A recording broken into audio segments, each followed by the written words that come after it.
Perkenalkan, nama saya Dini Aulia Fatmawati dengan NIM 2304090080. Nama saya Muhammad Adi Baligani dengan NIM 2304090087. Perkenalkan, nama saya Rinin Yapangestu dengan NIM 2304090010.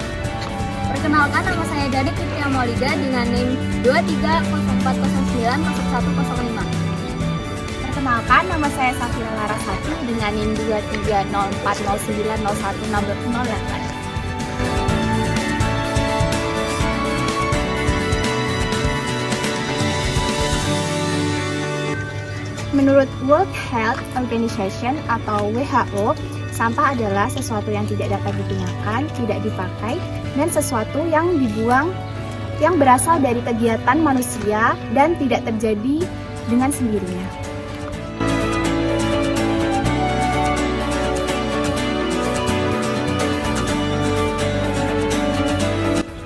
Potensi yang ditimbulkan dari pembuangan sampah antara lain adalah merusak pemandangan, mendatangkan bau yang tidak sedap, mendatangkan banjir, serta pencemaran lingkungan, dan juga lagi ada menimbulkan banyak penyakit.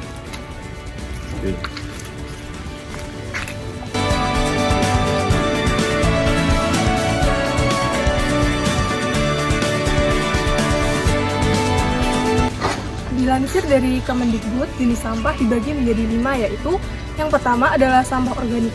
Sampah organik merupakan sampah yang sifatnya mudah terurai di alam. Sampah organik umumnya diwadahi dengan tempat sampah yang berwarna hijau.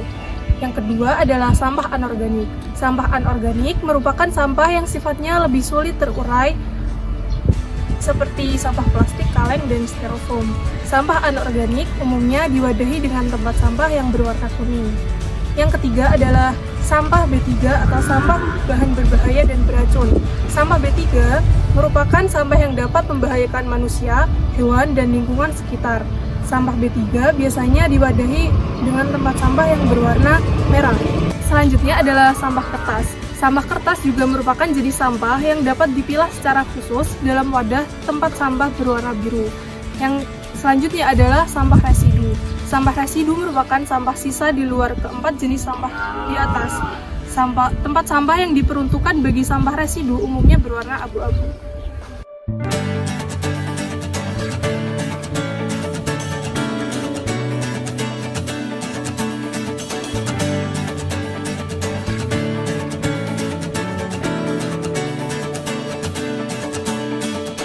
Teknik pengolahan sampah dibedakan menjadi beberapa macam. Yang pertama, memisahkan tempat pembuangan limbah jenis anorganik dan organik. Yang kedua, mengganti alas plastik dengan koran atau kardus. Yang ketiga, mengubah limbah organik menjadi pupuk kompos. Yang keempat, mendaur ulang limbah organik kering. Yang kelima, membersihkan sisa minyak jelantah ke instansi pengolahan minyak.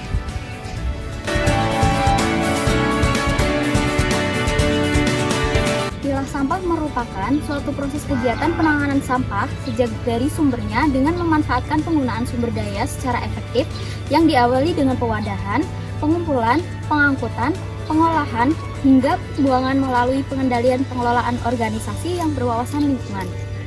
Tujuan dari pemilahan sampah itu sendiri adalah untuk memudahkan pembuangan dan pengelolaan kembali. Untuk memisahkan pembuangan sampah organik, non-organik, dan B3, dan untuk membuat sampah menjadi ramah lingkungan. Proses pilah sampah dapat dilakukan dengan cara yang pertama, yaitu memilah sampah. Sampah dapat dibedakan menjadi 3, yaitu sampah organik, sampah anorganik, dan sampah B3. Lalu cara yang kedua yaitu menerapkan 3R, yaitu reduce, reuse, dan recycle. Yang ketiga yaitu mengolah sampah organik. Yang keempat, mendaur ulang sampah anorganik. Yang kelima, mengelola sampah secara berkelanjutan. Yang keenam, membersihkan tempat sampah setiap hari. Yang ketujuh, mengurangi konsumsi plastik dan sampah lainnya. Konsep yang dapat dipelajari. Yang pertama, komposisi bahan organik. Yang kedua, organisme dalam proses penguraian sampah. Yang ketiga, hubungan organisme dalam rantai makanan mikrobiologi. Yang keempat, konsep daur ulang. Yang terakhir, dampak lingkungan dari aktivitas manusia pada ekosistem. Penerapan konsep pada topik di biologi. Yang pertama yaitu konsep biologi dekomposisi oleh mikroorganisme dan daur ulang dapat dipelajari pada topik biologi, teknologi yang digunakan dalam proses pengelolaan sampah.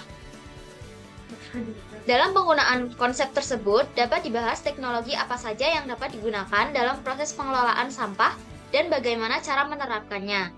Lalu yang kedua yaitu konsep dampak lingkungan dari aktivitas manusia pada ekosistem termasuk pada topik biologi, dampak sampah terhadap lingkungan.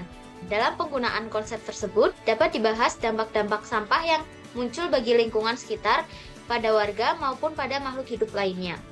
Topik yang dapat diambil dari lokasi pilah sampah jika dikaitkan dan diterapkan kurikulum Merdeka antara lain, yang pertama adalah jenis-jenis sampah dan cara pengelolaannya. Topik yang pertama ini berisi mengenai jenis-jenis sampah dan cara bagaimana mengelola sampah yang benar. Mengelola sampah di sini maksudnya adalah proses pemilahan dalam membuang sampah. Dengan mengetahui apa saja jenis-jenis sampah, peserta didik diharapkan mampu membuang sampah dengan mengelompokkan sesuai dengan jenisnya. Sampah organik dibuang ke tempat sampah organik, sampah anorganik dibuang ke tempat sampah anorganik, dan seterusnya. Yang selanjutnya adalah teknologi yang digunakan dalam proses pengelolaan sampah. Nah, topik yang kedua ini, contoh-contohnya itu ada daur ulang, pengomposan, dan pembuatan ekobrik. Dari teknologi-teknologi tersebut dapat diimplementasikan ke pembelajaran melalui proyek sehingga peserta didik akan lebih tertarik dan peduli terhadap lingkungannya. Selain itu, peserta didik juga diharapkan bisa membangun jiwa gotong royong dan bernalar kritis. Kemudian yang ketiga adalah dampak yang ditimbulkan dari sampah-sampah tersebut terhadap lingkungan. Topik yang ketiga yaitu dampak yang dapat ditimbulkan dari tempat pilah sampah. Tempat pilah sampah tentu saja memiliki dampak terhadap lingkungan, terutama warga yang tinggal di sekitarnya, seperti pencemaran lingkungan, baik pencemaran udara maupun pencemaran air. Dengan materi tersebut, peserta didik diharapkan bisa menjaga lingkungannya dengan baik. Kemampuan yang dapat dieksplorasi siswa. 1. Kemampuan mengamati siswa dapat mengamati secara langsung proses pengelolaan sampah, mulai dari penilaian, pengangkutan, hingga pengelolaan sampah.